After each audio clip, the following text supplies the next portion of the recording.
Hello, welcome to One Small Town podcast number 3. I trust that we are live, both on YouTube. This is the YouTube camera, and this is the Facebook camera, which is operating from my phone.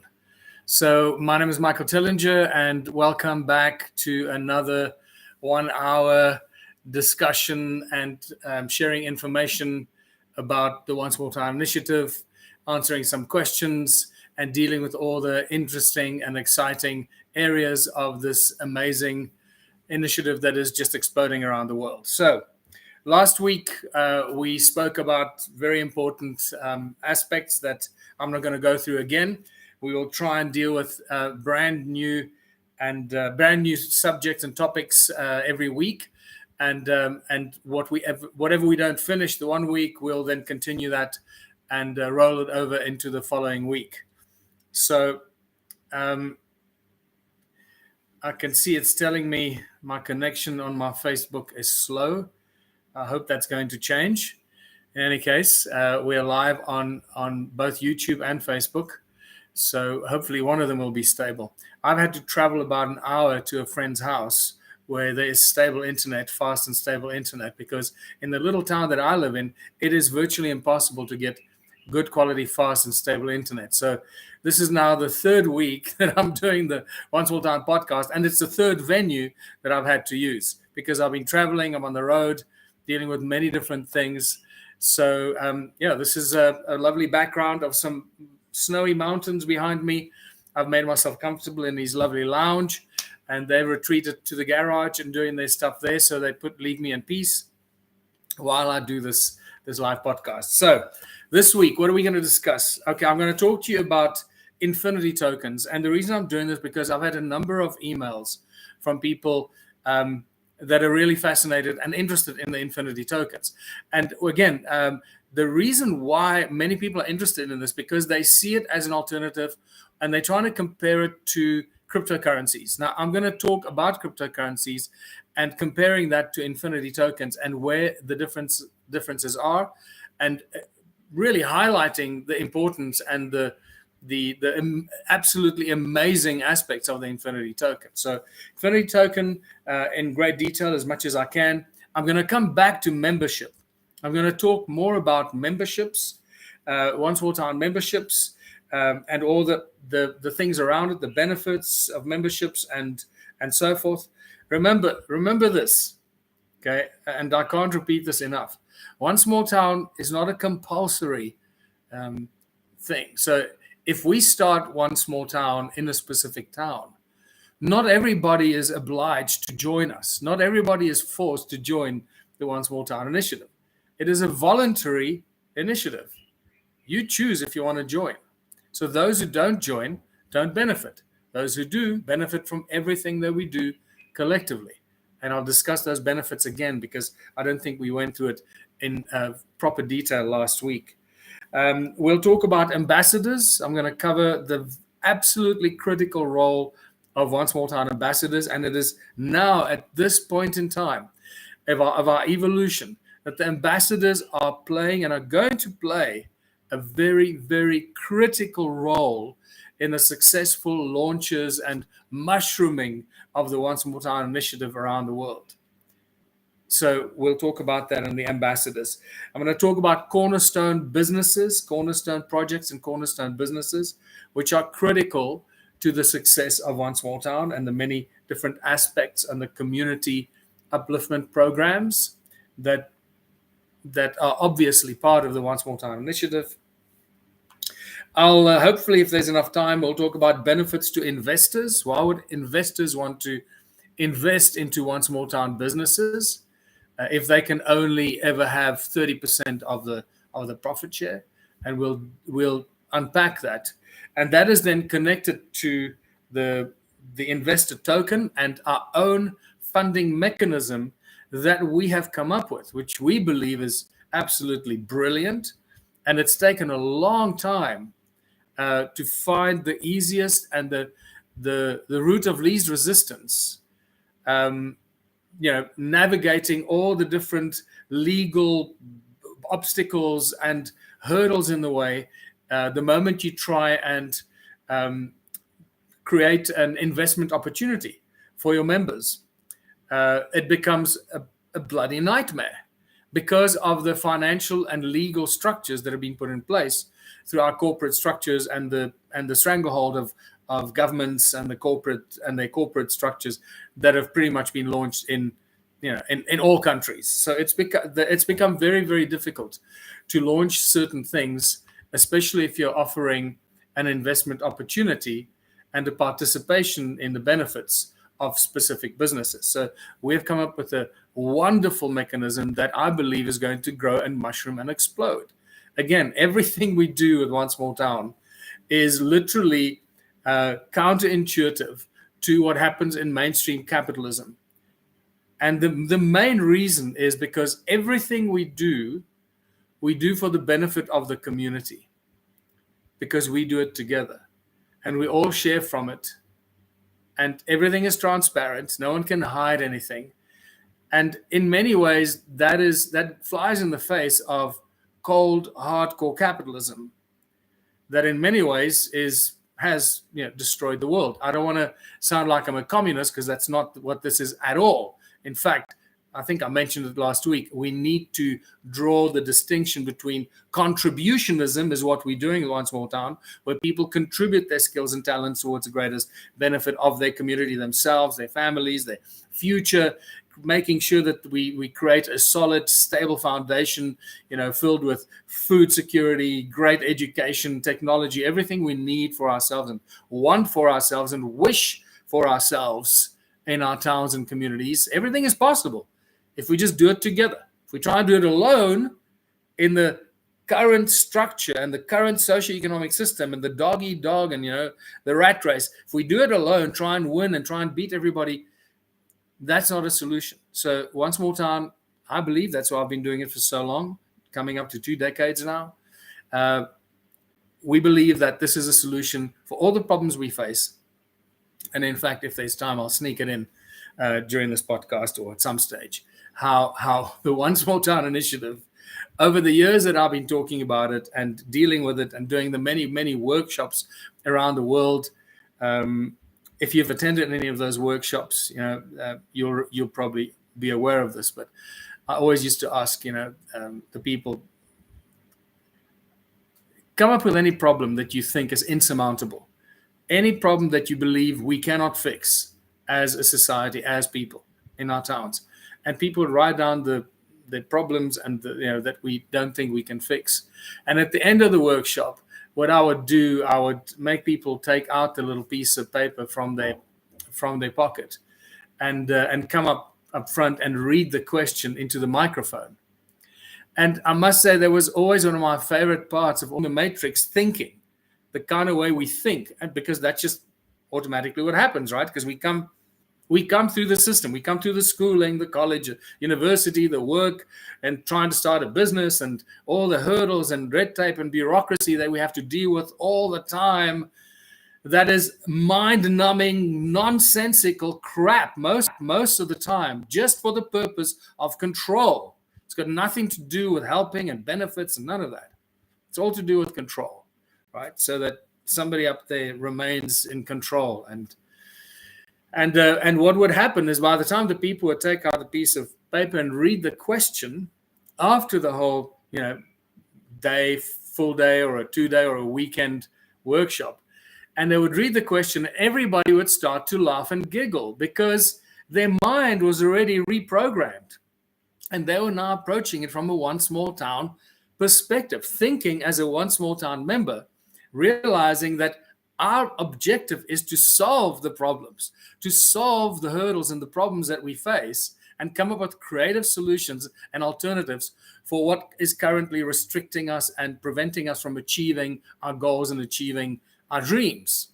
And it was always one of the most wonderful and uplifting and satisfying moments for me over many, many years when I see the people get it, when the penny drops for them. And I trust, hopefully, you're one of those people already. If the penny hasn't dropped for you yet, don't worry, it will drop for you sooner or later. There comes a moment. Everyone, like I said, everyone has their tipping point, and something might happen. in your life, and you suddenly go, oh my God, I see what he means. I see what you mean. And then from there, it's all downhill, it's all easy, and everybody understands what we need to do together collectively in cooperation and collaboration. So those are where I go of benefits, investors, investor tokens, and then finally the gallery, the One Small Town gallery. I might as well just start with that. Well, since it's the last point, just to give you a quick update, we have now initiated the virtual One Small Town virtual gallery test phase. We launched that on Monday. We are uploading a number of works of art.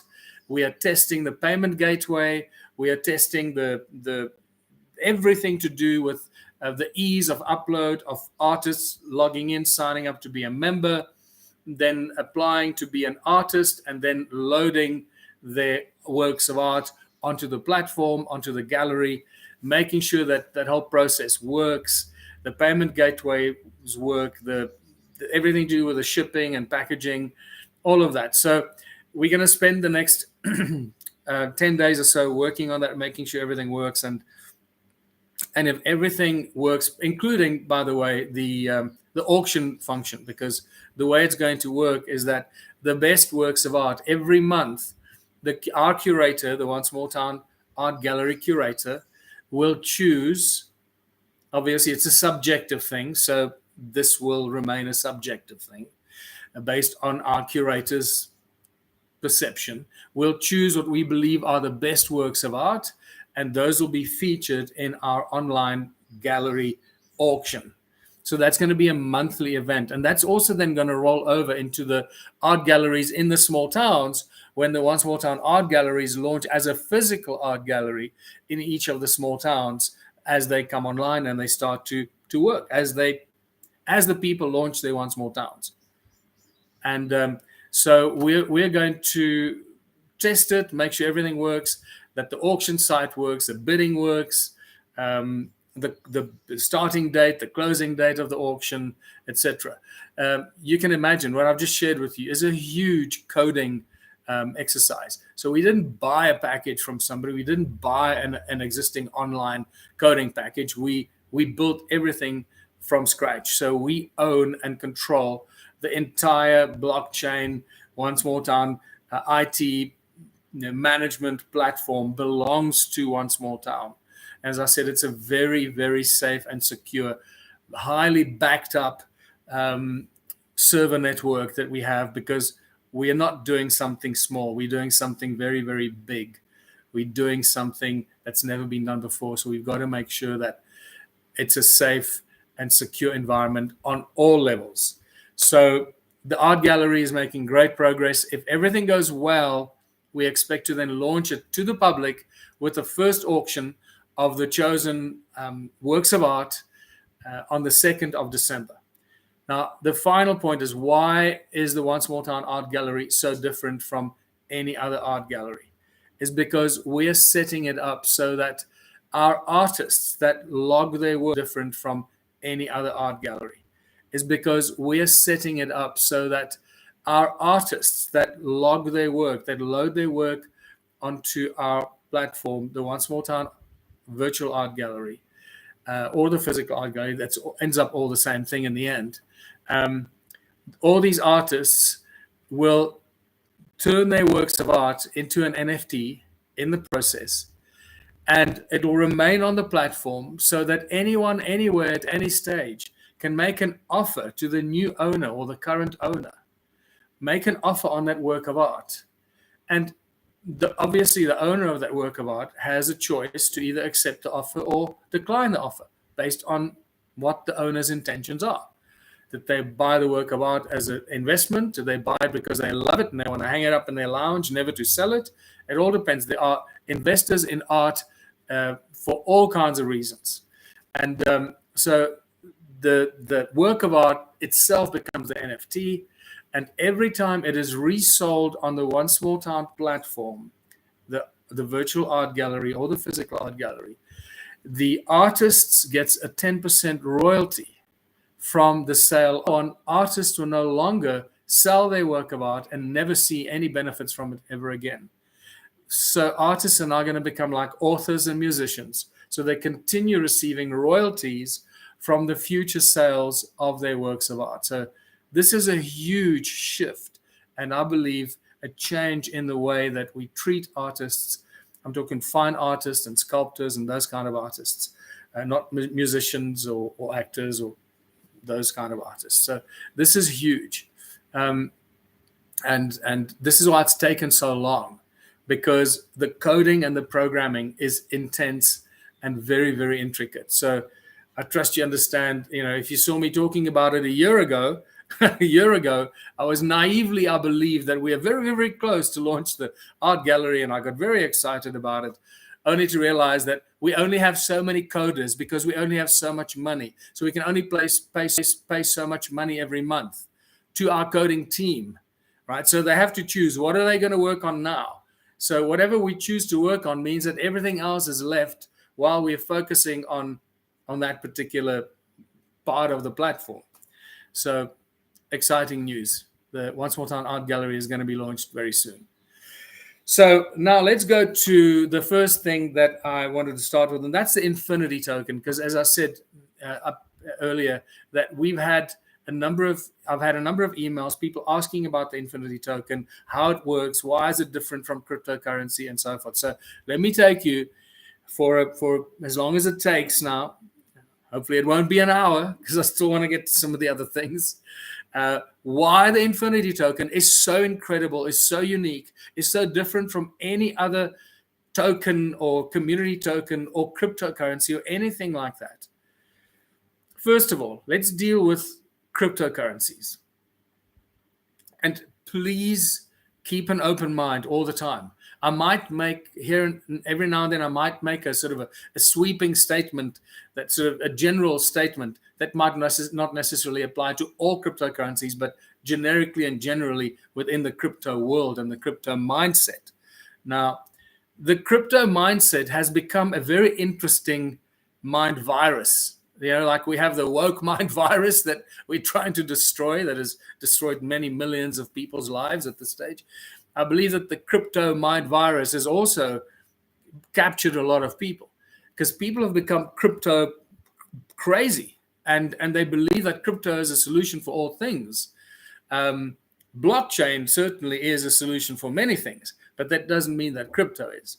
And the reason for that is because if you look into the crypto world, there are thousands and thousands of cryptocurrencies now. It's insane. And they're all trying to, it's the crypto rat race in many ways. They're all trying to compete against each other and become the next Bitcoin.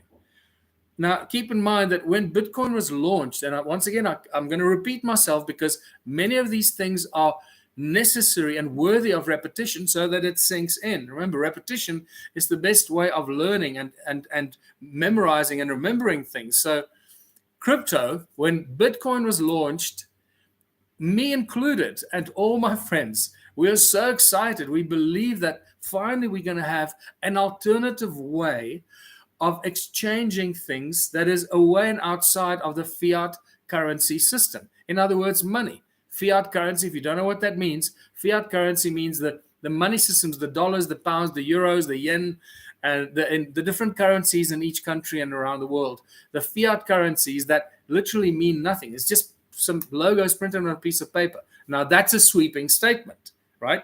Don't jump up and down and try and, contradict me and argue on this, because we could have a long separate discussion about money and how money is created, how money is issued around the world, and why it can never solve our problems the way that the central banking system is set up right now. But that's a whole nother rabbit hole. So most people believed, I was one of them, that finally we had something that could take us away from fiat currencies and give us a means of exchange that is not controlled by the banks, that's not controlled by the government.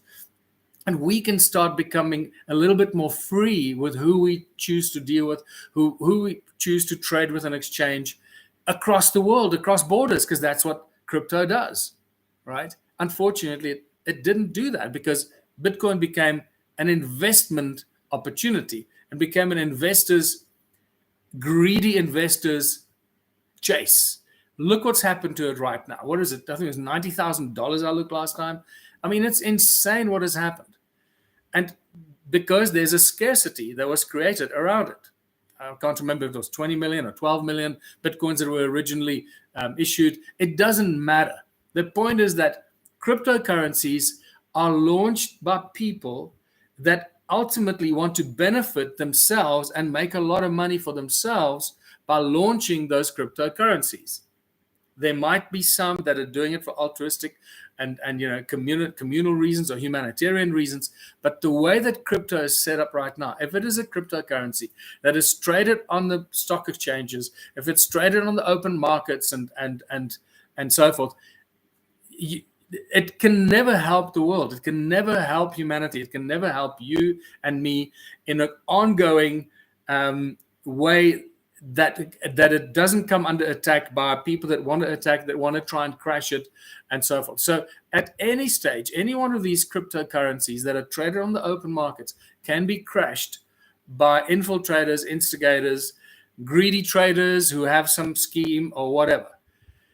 This is really important to understand, and quite frankly, I believe that the entire crypto world is a very, very dangerous rabbit hole to go down for anyone.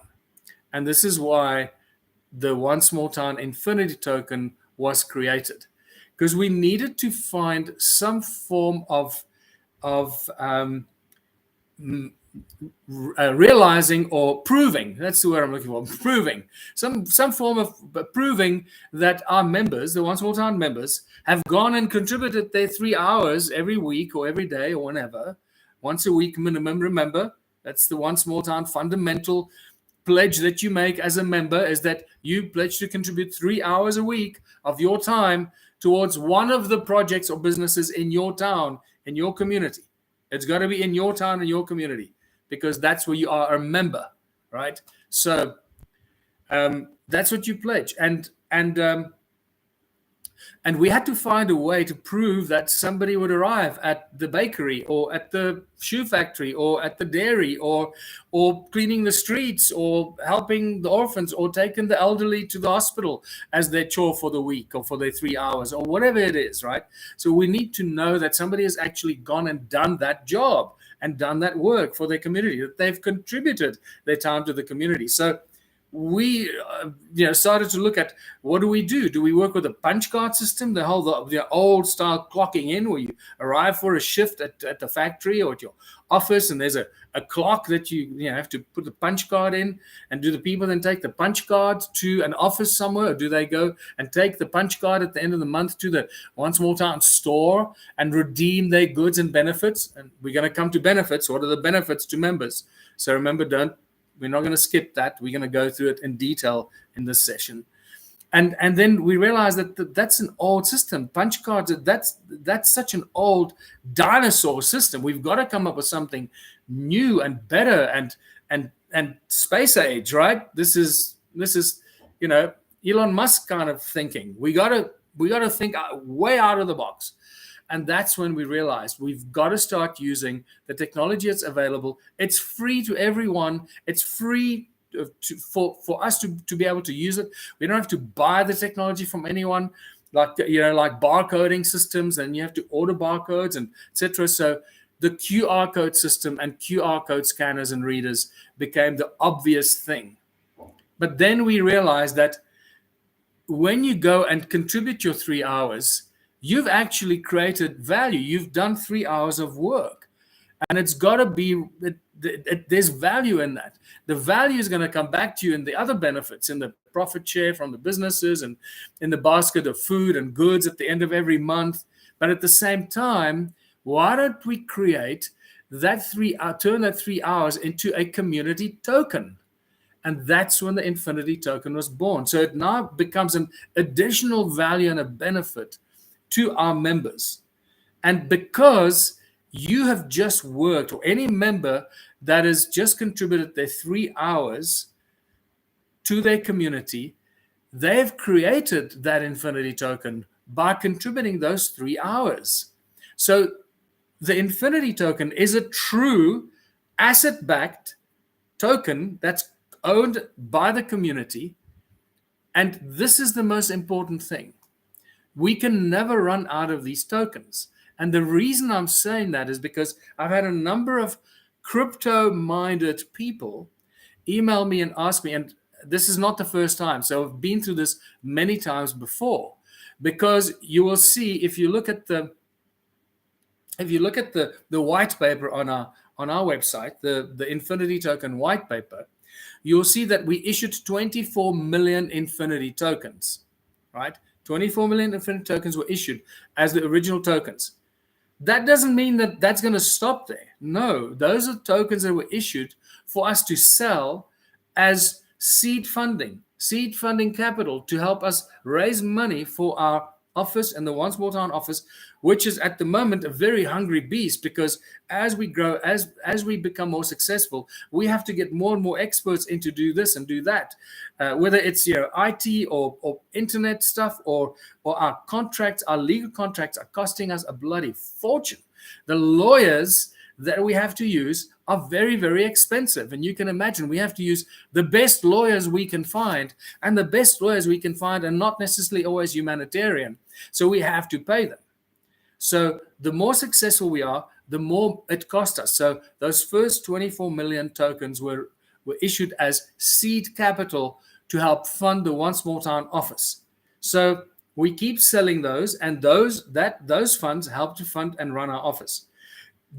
The most important thing is that those tokens are launched at $1, if you remember, if you don't know this. So those tokens were launched at $1, and we created an algorithm that calculates the value of that token as time goes by, how the token grows in value based on the number of members that join us and the number of 3-hour sessions that they contribute towards their community. So it's quite a simple and yet complex algorithm. So that calculates the value of the Infinity token. So the Infinity token can't crash. It'll only crash if the entire One Small Town initiative crashes and stops working. And yet, if you have a wallet with Infinity tokens, you might find that if that should ever happen, which it won't, but if that should ever happen, that means that the tokens that are in the marketplace are the only tokens available, and then they'll become like Bitcoin, highly sought after. But that's not what we're going for. We're not going for greedy investors trying to maximize a profit out of a community token like they've tried to do with Bitcoin. Our community token is going to continue on and on and on. So once we have sold, so let me come back to those 24 million tokens that we've issued for those people that are confused by that. This is crypto thinking, right? Remember, everything we're doing is upside down. Our tokens were not launched to make money for people and make money for investors and speculators. The Infinity token is launched as a means of exchange for One Small Town members to trade and exchange, not as some sort of form of investment and trying to make as much profit out of as possible, buy some, then sell it. And no, our tokens are there because we earn them by contributing our 3 hours. So once the first 24 million tokens have been sold, and I think that the last value of the token is just below $5, if I'm not mistaken. So it started at $1 and it's grown beautifully, organically, based on the number of members we've grown and all the work that they've been putting into all the different activities they've been involved in. So it is now sitting, I think, at $4.95 or something like that. I should have checked, but you can check it yourself. Just go online and you'll see the latest Infinity token price. So it's not me that decides what the price of the token is. As somebody said somewhere, our Tellinger sits there and he just makes up a price. No, that's absolute BS. I don't have anything to do with the price of the value of the token. It's the algorithm that we created very carefully, very strategic thinking. However, this is the interesting twist and the difference between the Infinity token and any other cryptocurrency out there. So, first of all, we as members create the tokens. Our 3 hours contribution is the thing that creates the token, right? And then that token gets put into your digital wallet on your One Small Town membership account, and you can do with it what you want. And we'll discuss the incredible potential and possibilities with that, why that is so important, and why it's so versatile. It'll become incredibly versatile in time to come. So what we did is we looked at what is the realistic value of an infinity token. So what does the token represent? The token represents 3 hours of your time. So now we've got something to evaluate. So what is 3 hours of labor worth in the different countries of the world? So we looked at that, and we looked at the value of 3 hours of work and realized that that's actually a very simple and obvious way to value the token, the infinity token, because it's worth 3 hours of labor. And since we're using the American dollar, the USA dollar, as our base currency, we decided to work in dollars and rate it in dollars.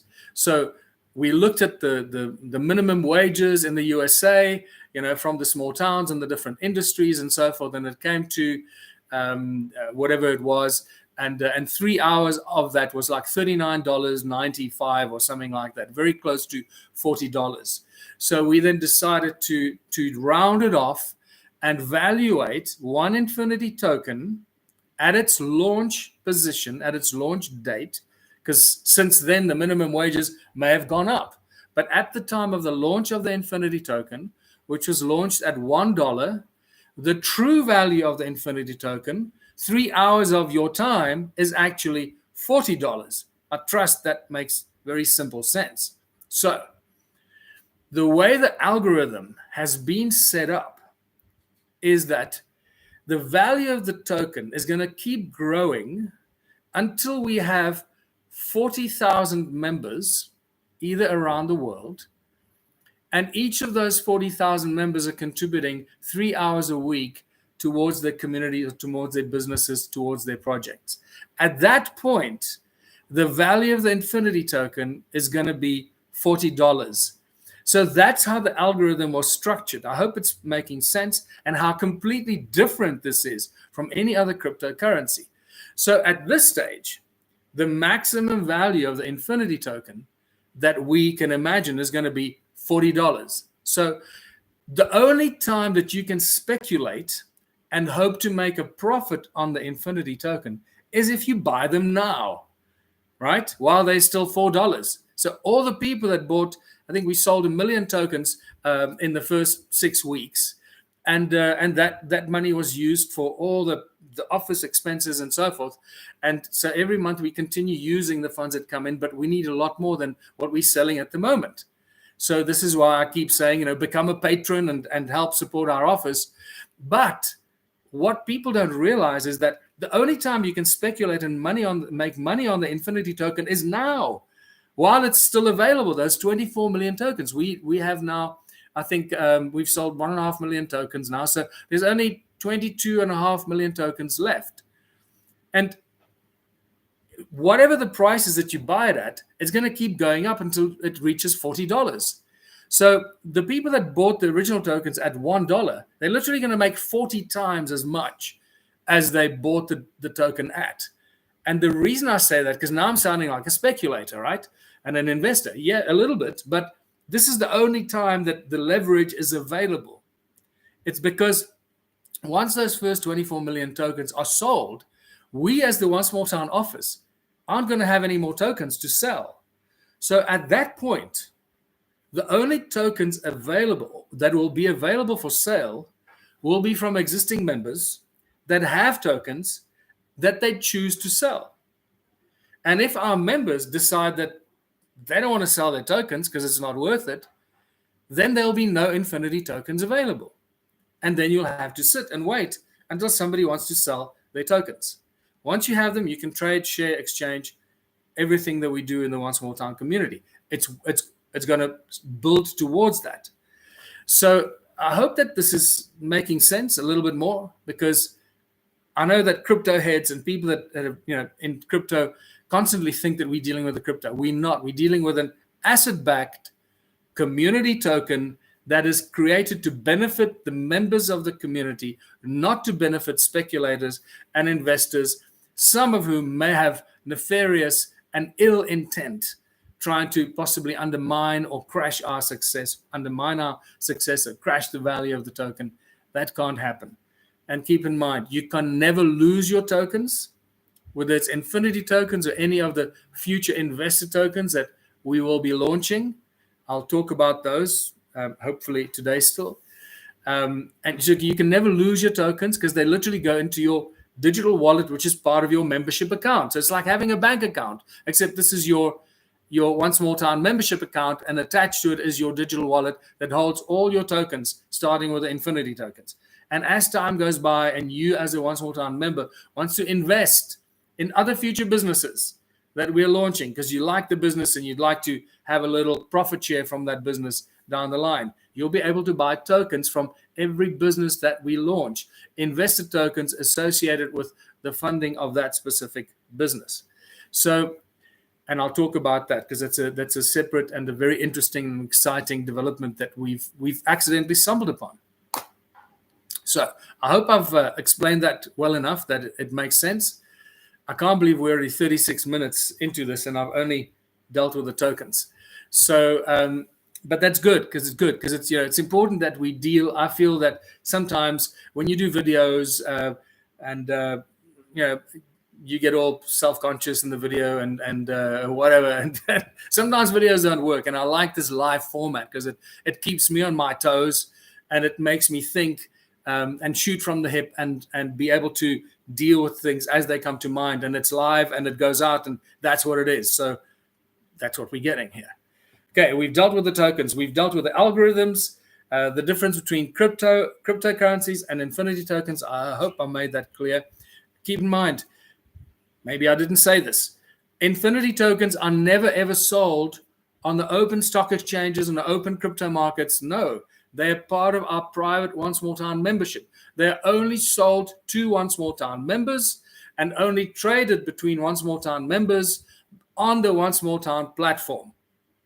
Or you can send them with your digital wallet, straight from your digital wallet to any other member's digital wallet. Nobody has any privy to that. That's your private thing. And no one knows about your private trading with any other One Small Town member. So you can share and trade and exchange anything with any other member, and only the two of you will be privy to that, right? And this is a spectacular thing, and it works, by the way. So that's why I always say, first thing that anyone should do that joins One Small Town and is excited about this and wants to grow with us, first thing you should do, become a member. Go to the website, onesmalltown.org, become a member, and then buy a bunch of tokens. Go log into your membership account, buy the Infinity tokens while they're so cheap. Whether you like this or not, or it doesn't matter what people think, as we grow, the value is going to go up and up and up and up, and it will hit $40 at one stage. What's going to happen after that is a good question, because that's blue sky stuff. We'll see what happens after that, what we collectively decide to do with that price. But ultimately, it should stay at a price that it reflects 3 hours of labor, right? So I suspect that, maybe, again, I'm shooting from the hip now, because the hourly wages, minimum wage, hourly wages, minimum and maximum wage, the balance between that keeps going up. So if we track the value of the Infinity token based on 3 hours of labor, then I guess the value of the Infinity token should be going up. Now, again, I'm just speculating here. I don't know if that's what we decide to do with it, because we're going to have to make a decision. So let me not go down that route, but it's an interesting thought. So you can see how this is a living thing that we're doing here. It keeps growing, keeps evolving. We haven't even thought about that, because what happens then? Because we're still trying to get the foundation done, which we now have. We're now growing the first small towns. We're getting people used to contributing their 3 hours, used to getting their Infinity tokens, used to feeling part of a global network and a group of motivated people in their towns, in their communities, that get together and they get stuff done, right? We get off our asses and we get stuff done. So that's how One Small Town becomes a success. It's not going to be a success if you sit on your backside and you keep criticizing everyone, criticizing me because I didn't do this right, I didn't do that right. Of course we don't get things right. We screw up all the time, but then we fix it and we come back and we're better and we're stronger. That's what we do. And I've been doing this for nearly 2 decades, as I said, and boy, are we stronger now than we were 2 years ago, 5 years ago, 10 years ago, and almost 20 years ago. We're so much stronger and wiser now. And that's what makes it so exciting. So, right, get your Infinity tokens now while they're still cheap. I tell you, I'm sorry, I'm digressing again. I'm so excited for all those people that bought those 1 million tokens or whatever it was that we sold in that first batch for $1 each. I'm so excited for those people because they're just going to, at some stage, when this thing flips over, remember, we're still building, the momentum is still building, the foundation is still building. There'll come a time when the demand for the tokens is going to be much higher than the existing supply of the tokens. And that's when the people that bought the Infinity tokens are really going to benefit because they're going to be selling their tokens at a price that is so much higher than $1. So, right. So membership. So this is really what I'm leading up to. So after Infinity tokens, my next subject to cover with you in this podcast is One Small Town memberships, and that's what I said. First thing anyone should do when you discover One Small Town: sign up as a member, then log into your membership accounts. Click on My Wallet. You go into My Wallet and you click on Buy Tokens and buy as many Infinity tokens as you can afford. Okay, and just leave it there. It's a investment into the near to medium future. Because we don't know how quickly this is going to take off. We know it's going to take off, and also with the confidence now that some of the technology that I mentioned that we're developing that's about to be released by our team, and that technology is going to generate funds for this One Small Town office. So we're no longer dependent on funding. So we're getting very, very close. We're still very, very dependent on funding right now. So don't stop your support. Buy Infinity tokens because that helps you fund our office. So you're actually funding your own future success by making sure that we can continue doing what we're doing. So that's an interesting, I guess, logic. Why should I buy Infinity tokens? Because the more tokens we sell now, the more financially stable we are now, the more we can do, the more coders we can get, the quicker we can build this, the quicker we can launch our technology, and the quicker we can stabilize the One Small Town office, at which point we're no longer going to need funding. And this thing is just going to roll, and we'll be able to launch as many small towns as we pretty much can imagine around the world, in every country imaginable. Okay. Once again, remember, doesn't matter what country you're in. I'm not launching it. You'll be launching it in your town, in your community, with your people that get together, that plan this meticulously. This is not a haphazard, and I keep talking about hippies growing food on a piece of land. I'd say that with no disrespect. I love hippies. Many of my friends are hippies. I guess I keep repeating that too. But we've got to do this properly, right? We've got to do this with people that are driven, that understand that, blood, sweat, and tears makes things work, that, getting up early in the morning and delivering on what your daily chores are creates success. That's how we create food security. That's how we create health benefits. It's how we create businesses that make good profits with products that are innovative and inventive, and that are distributed all over the world and sold all over the world and make huge amounts of profits for our communities, and with all the other benefits that we are creating for ourselves in our communities. So that's how we do this. Okay, now I think I'm rambling a little bit. Let's get to the membership and benefits. So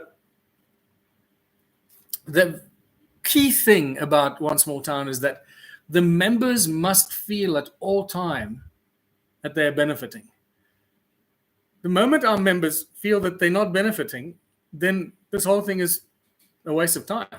It's not going to work. People must feel, first of all, the first benefit is simple. It's a spiritual thing. Okay, now keep in mind that the One Small Town initiative is a physical action that is driven by a deeply spiritual calling. So to do this and make this happen. It is a beautiful melting pot of people that are highly conscious, that are driven by some sort of a spiritual and a conscious calling. And by spiritual, I mean the beautiful blend between spirituality and religion. There's a beautiful place where the two meet. And sometimes the extreme spiritualists don't realize it, and the extremely religious people don't realize it. Where I believe One Small Town sits is a beautiful melting pot of where the religious people realize that they're actually spiritual, and vice versa. And this one that actually in many ways was one of the reasons I started this in 2010, when I had my absolute epiphany. Maybe I should leave that for another time. The moment the penny dropped for me, and I realized that the rest of my life is going to be involved in the One Small Town initiative, was a deeply spiritual, life-changing experience for me that I will never ever forget. I will share that with you at some stage. Let me know if you want me to share it with you, because it is quite personal. But sometimes it's important to share these personal things to show that we are human. I see some of the things that are written about me on the social media, and it's quite funny. It's quite funny. I feel deep sadness for those people that share that kind of stuff, but we carry on, and here we are. So the benefits, the people and the members must feel that they're benefiting from it. And the first benefits are a feeling of satisfaction, that you're doing something worthwhile that makes you feel good. You can't describe it. You can't explain it to somebody. People will look at you picking up rubbish in the street and helping orphans, or cooking in the community kitchen, or whatever it is, and they don't understand because they're not thinking like you. But to you, it is the most satisfying thing that you can do, that you now have the opportunity to be able to do that within a construct of unity, and other members of your community feeling the same that you do, and becoming members of One Small Town, and starting to contribute and working together to get these silly, stupid community things off the ground that is such a nuisance to so many of us, and yet they bring so much joy and pleasure to so many others in our society. And that's the beautiful thing. And that's what I discovered over many, many years of doing this. As I said, over 35 countries and hundreds and hundreds of cities around the world, doing the One Small Town and Ubuntu workshops. I discovered that every single one of us has a special calling. Each one of us has special, unique talents that we want to fulfill, that we want to do. And only then do we really feel fulfilled. And especially when we find an opportunity to do what we love to do, that first feeds your soul and makes you feel that you're actually living your life's purpose. You're not just a machine that gets up in the morning and goes to work and does some menial job to earn money so you can pay your bills, and then at the end of the month comes and the wheel spins around and around, and we get trapped in this rat race of waking up, working, earning money, paying our bills, and then we never ever have the chance to fulfill our dreams. Many of them are childhood dreams. The One Small Town platform, the One Small Town environment gives each and every one of us that opportunity to take those dreams, the things that you would love to do. It could be a hobby, it could be a gift, it could be anything that you're passionate about. It provides the opportunity for any one of us to present that to our community and start doing that, because then it benefits you and it benefits the community. And that's one of the main game changers that is so contrary to the capitalist way of thinking. And if you read the Ubuntu book, there's actually an interesting chapter in the Ubuntu book where I talk about the minority rule principle. And that's a mind bender for many people. The minority rule principle. What do you mean? Like, a few people are going to tell the majority what to do. No. See, that's already a democratic capitalist majority rule thinking. That's not at all. But that's the world that we're trapped in. Now, I'm digressing completely off here because it's important while I'm on the subject, because I may not remember it later. So the minority rule principle is one of the most beautiful things that we can embrace. But it can only exist in a world where we have eliminated hostile competition and embraced collaboration and cooperation for the greater good and the benefit for our community, so that we don't create competing businesses that compete against each other. We create one business that's a community-owned business, and that business is treated and made the most successful business that we possibly can. And that's why we benefit from it, because it's our business and we make it work and benefit us. So in this environment, the minority rule principle will help and support every minority group, whether it's the guys that look after the butterflies, or the cleanliness of the air, or the cleanliness of the water, or the wildflowers in the fields, or the bees, any minority group that is often marginalized and has no longer receives funding from governments or funding institutions, and all of these very important things that are done by these minority specialist groups, that in many cases, in fact most cases, this is where you find the true experts who are passionate about their specific subject. Whether it's dealing with the levels of poisons in the soil, or etc., and anything to do with all the different hobbies and agriculture and healthcare and so forth. There are these minority groups that specialize in these very unique areas. Well, each one of these minority groups will get as much love, support, and attention and funding from within our community, so that whatever their speciality is will benefit our community. And many of these specialities have now been stopped, and we no longer get the benefits of these groups that used to be funded. It's a tragic situation. So when I say minority rule principle, means that every single minority group of people that have a special interest that they need to do to help the community will be funded, and we as a community must ensure that we help and support these minority groups, so that collectively they create an incredible environment for us to thrive, survive, thrive, and prosper collectively, because we're all supporting each other in the diverse things that we do. Right. I feel like we're getting on a roll now, getting into the deeper philosophical and real benefits of one small town. So let's continue with a list of benefits. So first of all, the benefits are the members must contribute. Remember, you need to contribute a minimum of 3 hours a week or 12 hours a month to your community projects, businesses, whatever it is that you sign up to, or whatever it is that your ambassador or the project managers have asked you to do. And we have the technology and the systems. Again, I guess we'll talk about that. How does that work? How do you know where to go, where to contribute your 3 hours? It's a very important subject. I must make a note of that, so we cover that maybe next week.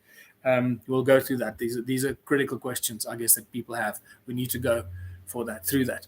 So the benefits: you need to contribute your 3 hours a week to become a compliant member. If you don't contribute those 3 hours a week or 12 hours a month, it doesn't have to be in 3 hours. You can do 6 hours at a time, or 9 hours at a time, or 5 hours and 5 hours and 2 hours, whatever. The system is set up that it calculates your contribution cumulatively. So it's not rigid. We made it very flexible. So you can contribute an hour here, and suddenly you might have to run off somewhere. So you're not going to lose that hour. You can come back the next day or next week and then contribute 5 or 6 hours if the opportunity allows you to do that. Again, this is all flexible. The field is fluid. You will know when you're in that situation, and the people that manage those businesses and request help from the community will require certain help for specific periods of time. So this is all worked into the platform. That's why the platform has taken so many hours and hours of coding and programming to make it so incredibly powerful. So benefits, obviously now you already know that for every 3 hours you contribute, you earn, or you get 1 Infinity token, which is really, it's the proof that you've contributed 3 hours to your community. So we don't call it we don't call it a payment, because it's not a payment. It's proof that you've contributed 3 hours, contributed 3 hours to your community. But that token, think of it as a punch card.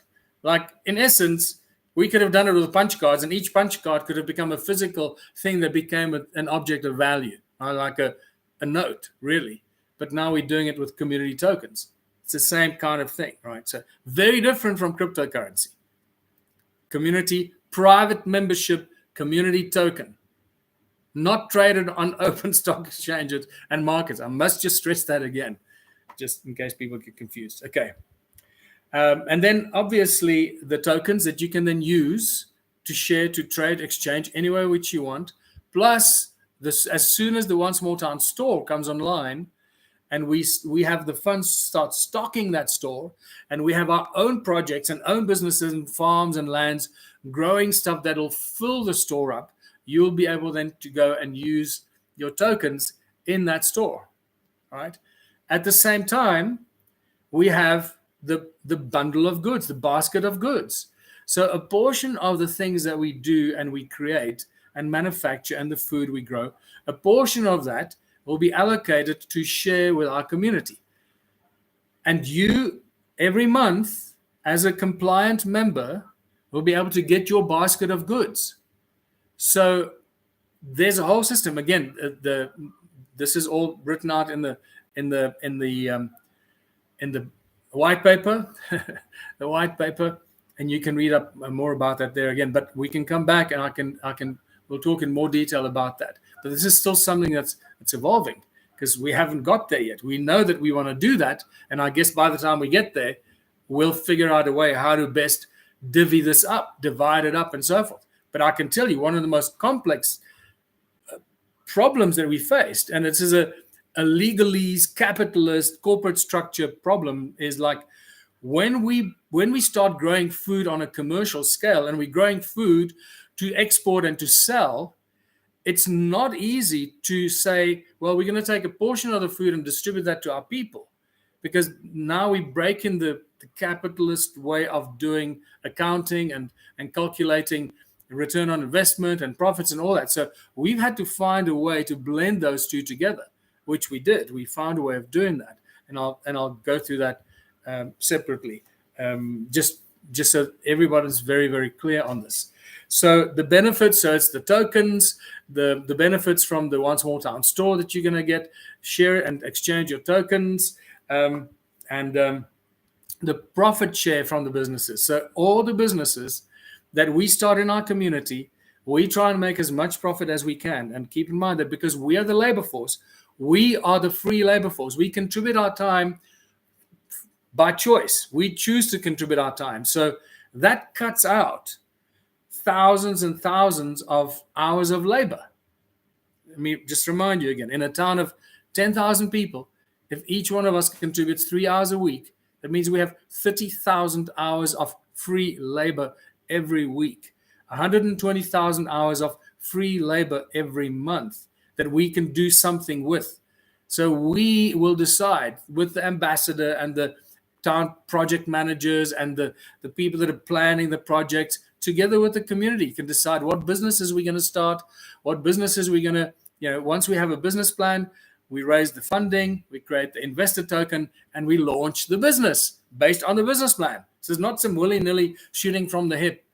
This is all structured and planned, and that's why the One Small Town platform is such a critical and important integral management tool to allow us to do that without anyone running away with the money or cheating or hiding money or anything like that. So every member in every One Small Town has access to your town's businesses. You can log in and check the success and the health status of each and every business that we've started as a community. You can see the cost, the running cost, the operating cost, and so forth. So the benefits, like I said, are that we're cutting our labor cost. It means our profit margins are going to go up. So not only is that a benefit to us as a community, because we're going to be distributing more profits every month to our members, this is also probably one of the most attractive benefits to investors. Investors that like the One Small Town initiative and say, okay, what's in it for me? What's in it for you is that, first of all, now I'm jumping a bit with benefits from members to benefits to investors. But the benefits to investors are, first of all, you're going into partnership with an entire community. You're not going into partnership with some schmuck that might, stab you in the back and run off with your money or try and squeeze you out with some legal contract BS. You're going into a very open, transparent partnership and investment into an entire community. Now, this is where I believe the conscious millionaires and the conscious billionaires are going to catch on. And once they catch on, I believe there's going to be a stampede to find the next small town to invest in. So that the next billionaire is going to say, hold on, that town is mine. I'm going to put $200 million in there, or $50 million in here, or whatever it is. I'm going to fund all the foundational businesses in there so that I have a 30% stake in all those businesses. And in essence, I go into partnership with that small town and that community. Now, how that's going to unfold, I don't know, but we have rules and ways of doing this so that it. Keep in mind that if an investor can only take or retain 30% of the profit share of those businesses, then that investor can never wag the dog, right? That tail can never wag the dog. The investor does it because it's somebody that loves the idea of one small town, and more conscious billionaires and millionaires are finding us and realizing that this is a wonderful thing to invest into their future, into their children's future, their family's future, because this is securing the world. In essence, every small town that launches in every country around the world is another stake in the ground that secures the future of our planet, secures the future of our communities, secures the future of our children and future civilizations. That's in essence what we're doing. Every small town is one of those notches that just strengthens the entire global community. So benefits to the benefits to the investors. So I don't have to go back to it because I see we've already done an hour. So I'm going to finish the benefits to the investors and benefits to members.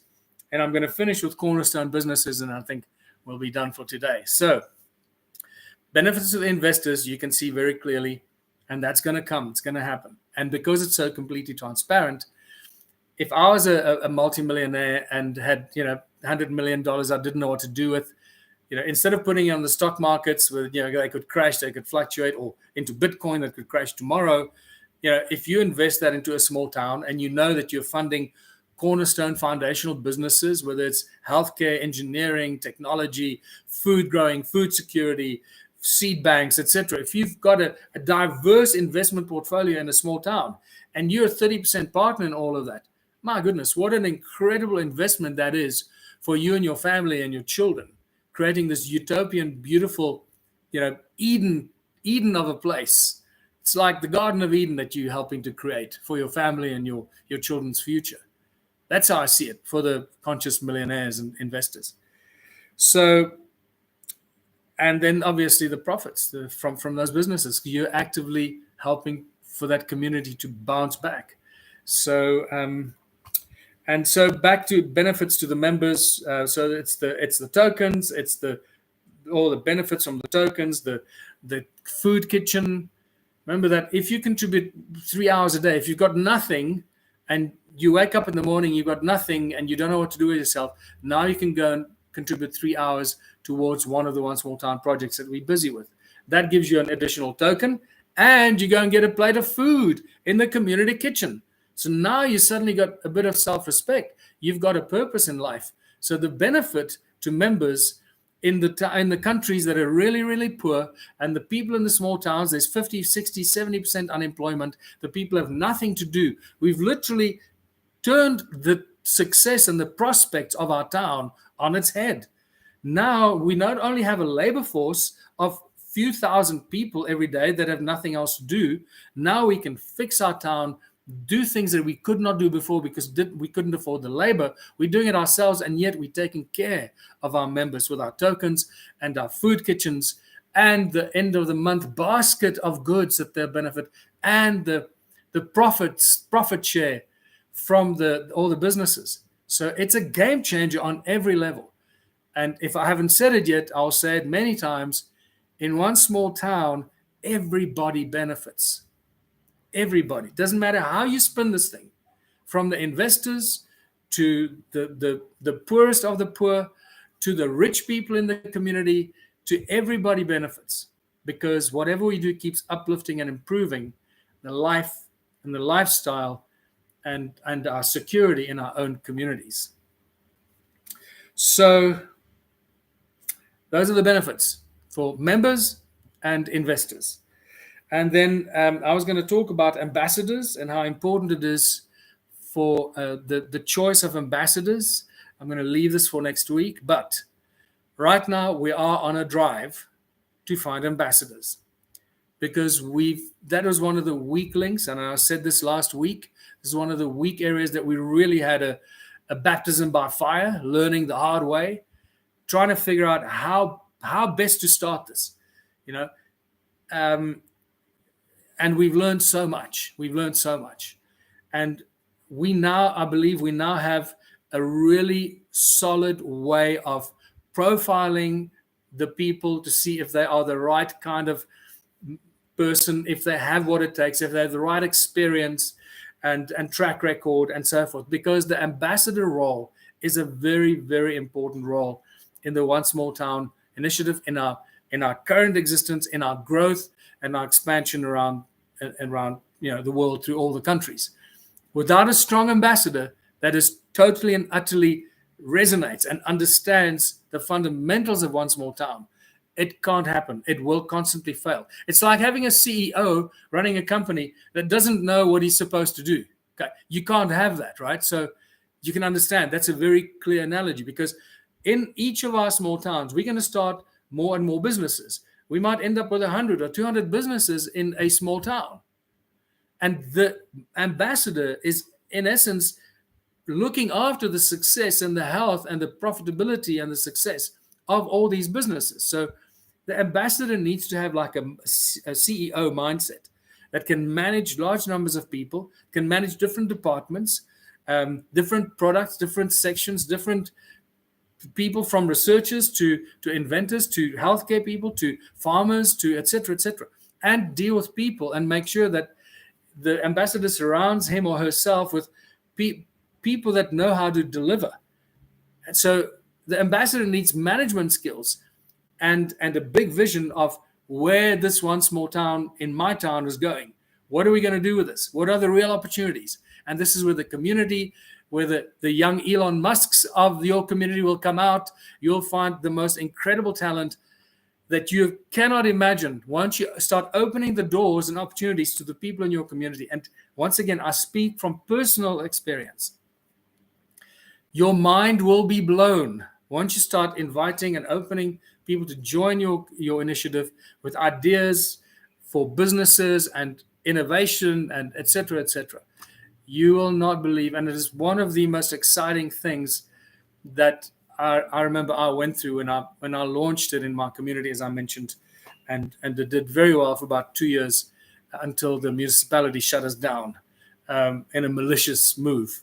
And also I ran out of money because I was using my own funds, but I'm not going to repeat that.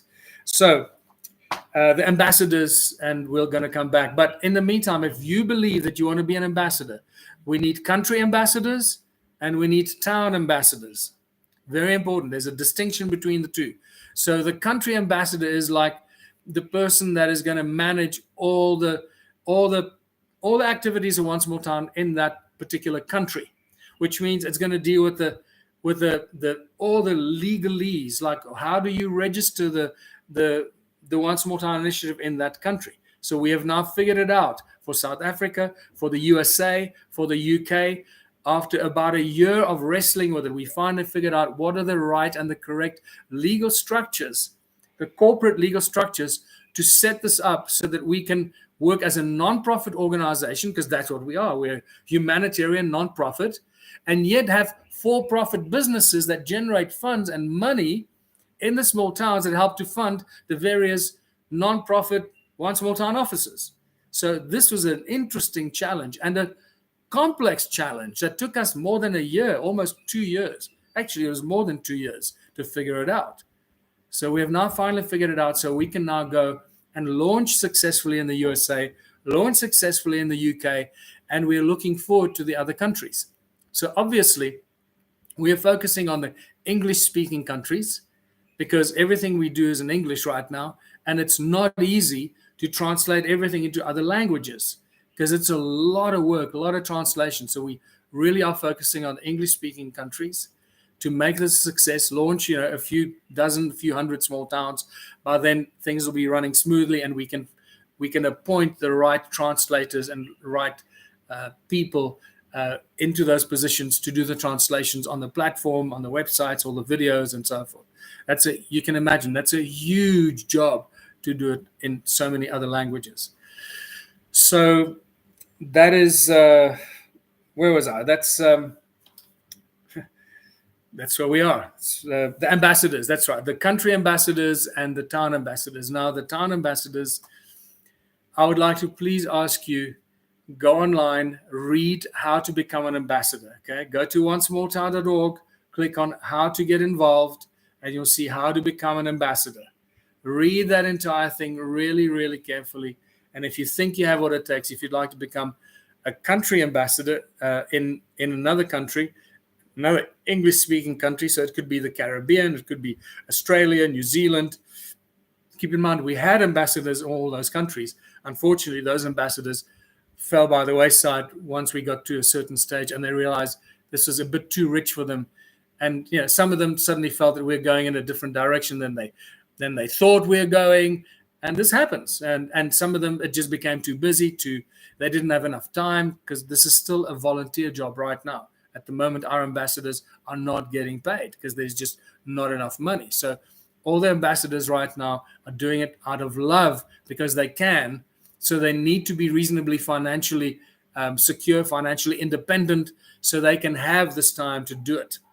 There will come a time where all the ambassadors will be rewarded from the businesses that they launch to pay their office and pay their salaries, or from the One Small Town head office in that country, from the various technologies that we're going to launch and generate funds from.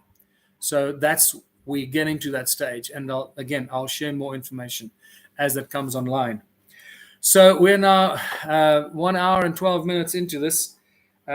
Cornerstone businesses and cornerstone projects. I think let's make that the last topic for today. I think we pretty much covered everything. I think we could cover the investor tokens as well. All right, cornerstone businesses and cornerstone projects. This is really important. This is the term that we are using for businesses that the ambassador has earmarked that could be a short-term, quick turnaround, profit-making business that can generate profits in a very short period, and for those profits to be used to fund and help sustain the One Small Town office in that town. So this is cornerstone businesses or cornerstone projects. They help fund the One Small Town office with the ambassador and the business planners, the IT, the accountants, the PR people, and the advisors and so forth. So that's what funds the cornerstone businesses are set up as quickly as possible to generate funds to fund the One Small Town office. Hopefully, we as the One Small Town International office will soon be in a position to be able to fund that from our side with the technology that we're implementing. But that's not available yet. That's going to slowly come online, I believe, from about March 2025. So that's a very exciting time. So we don't have to stop. We don't have to wait for those funds to arrive. Our ambassadors can sign up. We can set up. We can appoint a country ambassador. We can appoint town ambassadors if they apply and they follow and they pass the test, the scrutiny, the profiling, and the what's the word I'm looking for? I'm running out of words. Once they pass and they fill in all the forms and they turn out to be the right profile with all the necessary skills to be appointed as an ambassador, then they need to come up with a 12-month plan. And because we're running out of time now, I think next week we start with the ambassador and what is truly, when you get appointed as an ambassador, what do you have to do? But you can find out for yourself right now. Go on our website and read how to become an ambassador, and it'll give you great detail about what's expected from you.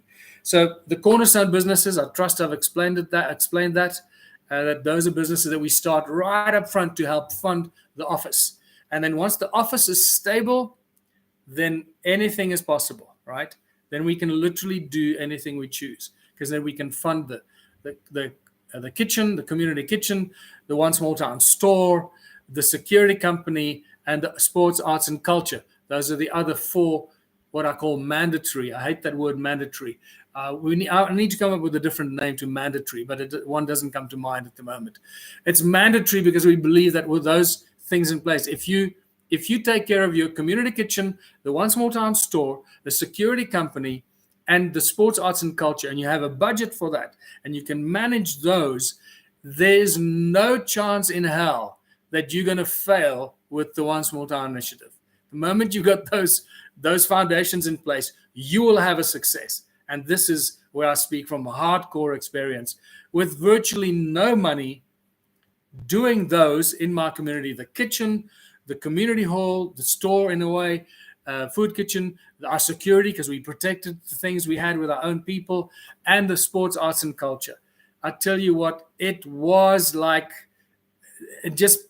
the moment people are set free to play sport and to participate in sports, arts, culture, theater, and musical performances and all that, it is like you ignite the creative spirit. It's like you reignite the soul of that community. You reawaken the soul of our small towns, which in most countries, as you probably know, are under severe pressure, and people are being spiritually suffocated because there is no expression. There are no places where we can go and express our creative talents, whether it's sporting talents or artistic talents, whether it's being a painter or an artist or a performer or whatever. So the mandatory projects, if you come up with a better word for mandatory, please email me. So I use a different word than mandatory. The 4 suggested projects that we want each ambassador to start. And then finally, the investor tokens. Let's finish on that. So every business that you as an ambassador and your management team and your community choose to start, that business has to have a business plan. That business plan gets uploaded onto the platform. That business plan is then connected. It's obviously evaluated. If it's a good business plan, if it passes a certain scrutiny and it shows a good enough return on investment and profit, then it's deemed to be a good business plan. Otherwise, it's just a community project. If it loses money, then it's clearly a bad business plan, and the platform won't allow you to do that. We've built these mechanisms in there. So based on what you put in, it'll tell you this is a terrible idea. Don't do this. You're going to lose money. Remember, not everyone is good at writing business plans. So we're helping people in communities and ambassadors and your business planners and so forth to come up with ideas, put it in, and a sort of first tier check if you think this is a good idea. And the system tells you this is a great idea, you should proceed to a business plan with that. Oh, this is a really bad idea. Don't do this. Okay, don't do it. And so we've built this in. This is in the platform already. You'll be guided as the ambassador and your IT support. Every ambassador must have an IT geek to help support the ambassador, because not all ambassadors will be IT savvy and be able to work the platform and navigate the platform. So you will need an IT support member of your management team that'll deal with all that stuff. And these business plans get loaded onto the platform. That business plan is connected to a project management system, which is connected to your accounting system, which is connected to your bank account that you connect in your town. And there you go, the entire loop. And so when the investor invests money, they can then see that the money is being released based on the business plan, the project management, and the release of funds every month into the growth and the development of that project. So it's totally transparent. And this is why I believe the investors are going to love this. They're going to feel like they're part of turning small towns into vibrant, successful communities, and they're going to feel proud that they're responsible for that. And this is just a win-win for everybody, right? So, investor tokens. So each one of these businesses that we load, this is the funding mechanism that we've created. Once there is a business plan for it and we know what the required funding is to make it a success based on the business plan and the projected returns and so forth, we then take that and we turn that business into an investor token. So let's say we've got a dairy, we've got a Smithville Dairy that we want to start. So we'll create, and we need $1 million to launch the dairy successfully. And it's a 2-year plan. We know that within 2 years, we're going to start making good profits, good returns. So this business plan is visible for everyone to see on our platform. And then the investors, people that want to invest, will be able to buy the token. So if we need $1 million, we then issue 1 million tokens at $1 each. And those tokens will be called Smithville Dairy Token. Right.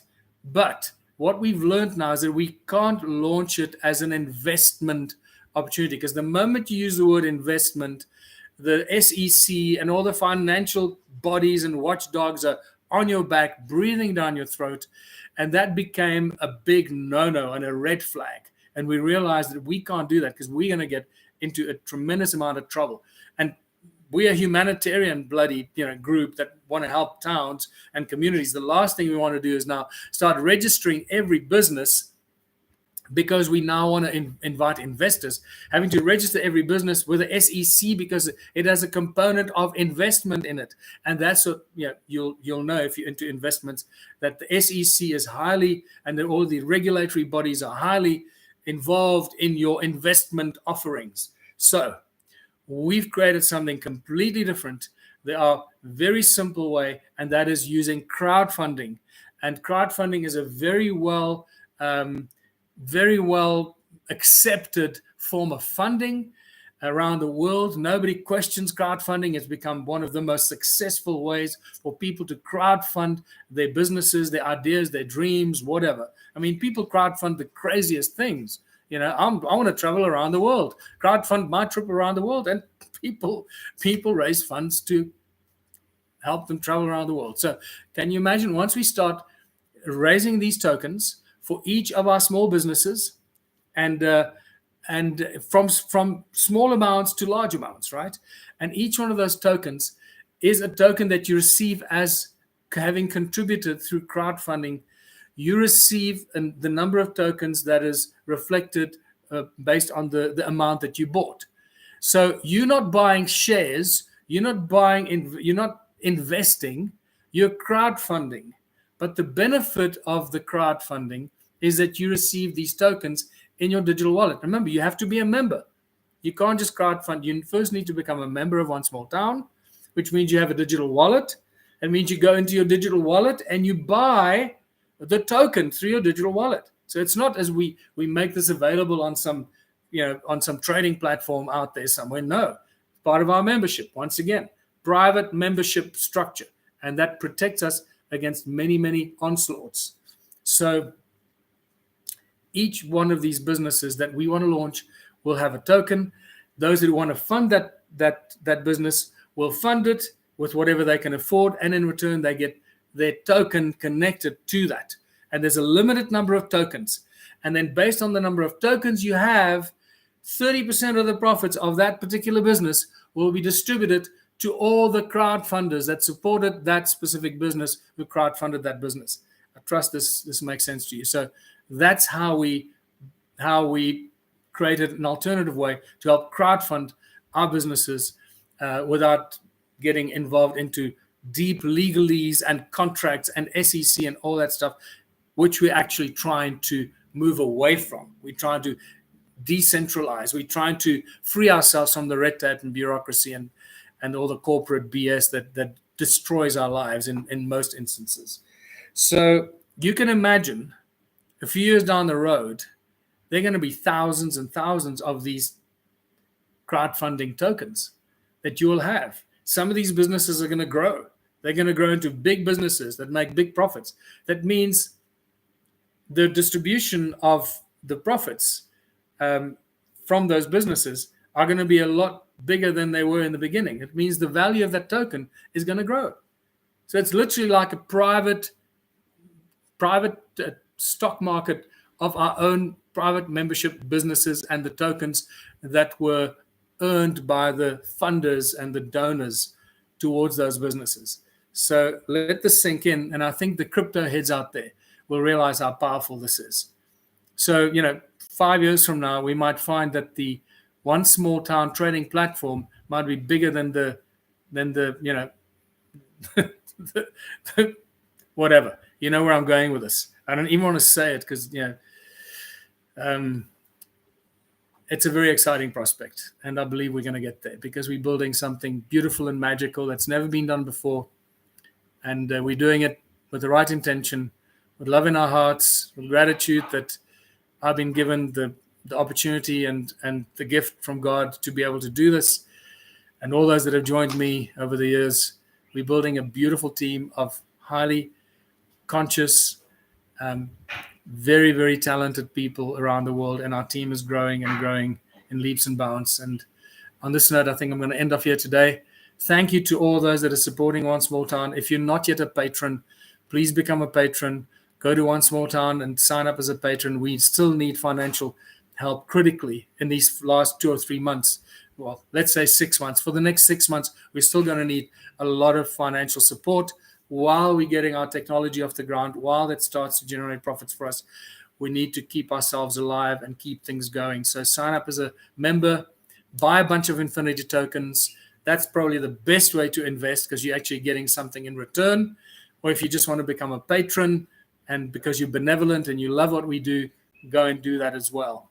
So also keep in mind that you can buy a token subscription for 12 months, which means you can buy the token at the current price so that when the price increases, as the members sign up and the algorithm keeps pushing the price up.